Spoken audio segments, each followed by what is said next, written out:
desafíos que enfrentan las personas con discapacidad, desde las barreras físicas hasta los prejuicios sociales y el impacto que esto tiene en su calidad de vida. También analizaremos cómo la Ley de Discapacidad 29.963 busca garantizar derechos, pero muchas veces no logran cambiar la realidad debido a obstáculos estructurales o culturales. Rosa Sánchez, una joven con discapacidad motriz en Cusco, que denunció que conductores del transporte público se negaron a permitirle abordar debido a su silla de ruedas, y que a pesar de que existe esta ley que garantiza accesibilidad en el transporte, la situación como esta demuestra que las barreras no son solo físicas, sino que también son actitudinales, y en casos como el de Rosa nos recuerdan que todavía queda mucho por hacer para alcanzar una sociedad realmente inclusiva.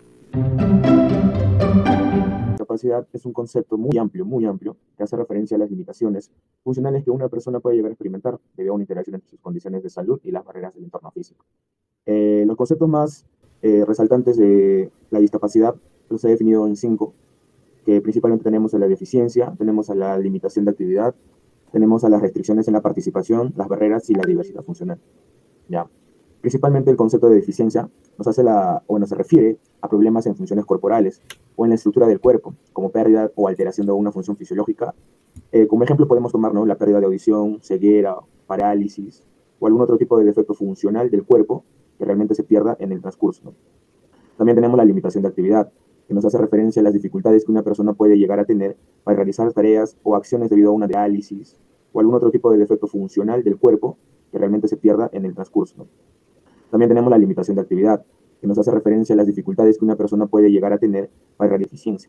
Como anteriormente les mencionaba qué es la deficiencia, entonces la limitación de actividad es cómo te limita esta deficiencia, ¿no? Tenemos las restricciones en la participación, nos hace referencia o definamos como la deficiencia. Como anteriormente les mencionaba qué es la deficiencia, entonces la limitación de actividad es cómo te limita esta deficiencia, ¿no? Tenemos las restricciones en la participación, nos hace referencia o definamos como la deficiencia. Les mencionaba qué es la deficiencia, entonces la limitación de actividad es cómo te limita esta deficiencia, ¿no? Tenemos las barreras que enfrentan las personas con discapacidad. En las barreras físicas tenemos edificios y calles que no son aptos para personas con discapacidad, no cuentan con entradas para personas con silla de ruedas o personas que sufren de la vista, ¿no? O sea, que son ciegas. Son aptos para personas... Aquí podemos ver que tenemos un ejemplo. El 60% de las estaciones de transportes públicas en Lima carecen de rampas adecuadas para personas con discapacidad. Y bueno, otras barreras tenemos en las educativas, que son escuelas no inclusivas. Son escuelas que tipo no aceptan personas con discapacidad o no cuentan servicios higiénicos para las personas con discapacidad. Y bueno, tenemos un testimonio de un estudio que un joven dictó en Arequipa, que dice que le discriminaron, ¿no?, por tener un pie inválido en una escuela. Ya bueno, en barreras laborales tenemos solo el 25% de las personas con discapacidad tienen empleo formal en América Latina. Y bueno, eso quiere decir que las personas con discapacidad no suelen encontrar trabajos formalmente, ¿no? Ya que tienen estereotipos porque tienen una discapacidad. Hablaremos sobre las leyes, derechos y la efectividad en la sociedad. A continuación les hablaré sobre las leyes. En el ámbito de la accesibilidad existe la Ley 29.392, que es la ley que establece la condición de accesibilidad para las personas con discapacidad en edificios públicos y privados. También el 28.530, que es la ley que promueve el acceso de las personas con discapacidad al transporte público. En el ámbito de inclusión laboral está la Ley 30.79.2, que es la ley del empleo juvenil para las personas con discapacidad.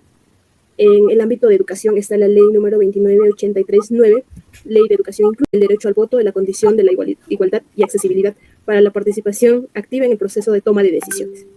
En el derecho a la justicia está el acceso a la justicia sin barreras, con adaptaciones necesarias como intérpretes de lenguas, de señas o formatos accesibles. En el derecho a la información y comunicación tenemos el acceso a la información pública en formatos accesibles. Su efectividad hoy en día enfrenta múltiples desafíos. Si bien las leyes son herramientas poderosas para garantizar el derecho, la efectividad de esas leyes depende del cambio de mentalidad colectiva de cada uno de nosotros. Accesibles. Su efectividad hoy en día enfrenta múltiples desafíos. Si bien las leyes son herramientas poderosas para garantizar el derecho, la efectividad... ¿Cómo puedo ayudar yo a que no haya discriminación hacia las personas con discapacidad? La primera es, ¿cómo yo puedo ayudar siendo hijo? Nuestra primera solución planteada es con apoyo familiar. Si es que nosotros tenemos alguna persona que tenga discapacidad en nuestro círculo familiar o cercano, lo que nosotros tenemos que hacer es brindar un apoyo emocional y práctico hacia estas personas. ¿De qué forma? No juzgándole por las acciones que hace y ayudándole en las dificultades que pueda tener.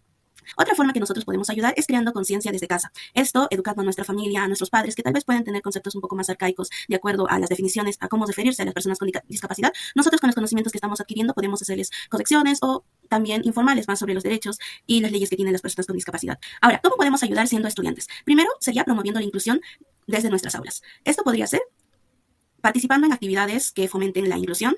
Nosotros, al tener conocimiento sobre este tema, lo ideal sería que nosotros incentivemos a nuestros compañeros a informarse y también impartir nuestros conocimientos hacia ellos. La tercera forma es denunciar la discriminación. Si nosotros presenciamos o vemos que hay un acto discriminatorio, no tenemos que quedarnos callados, sino reportarlo a las autoridades. De esta forma, nosotros demostramos que no estamos de acuerdo con estas actitudes y hacemos que su frecuencia en la que sucede baje. Para finalizar, la verdadera inclusión de las personas con discapacidad no puede depender solo de leyes o políticas. Si bien estas son esenciales, su impacto depende de nuestra capacidad como sociedad para transformar las actitudes y poder así eliminar las barreras físicas, sociales y culturales. Ahora, quiero invitarlos a reflexionar. ¿Qué podemos hacer desde nuestros propios roles para cerrar todas estas brechas y construir una sociedad más inclusiva y accesible? Cada pequeño gesto cuenta, desde promover la empatía y el respeto hasta abogar por políticas más efectivas y accesibles. La discapacidad no es una limitación insalvable, sino una oportunidad para valorar la diversidad y así aprender como comunidad. Como dijo una vez Helen Keller, solos podemos hacer poco, juntos podemos hacer mucho.